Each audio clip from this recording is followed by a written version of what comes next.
Okay, we have another episode of Under 2 Minutes, and we are continuing on with tools.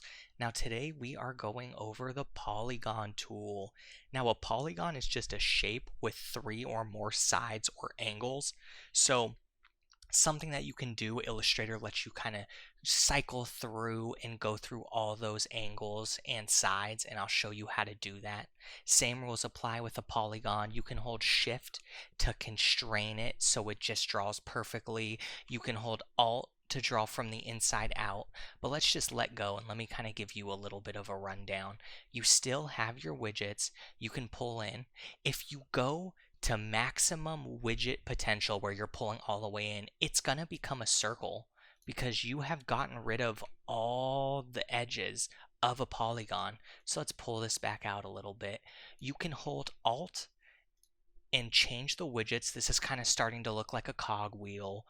Depending on what you want, maybe a badge. There's a lot you can do with the polygon tool, but let's draw more.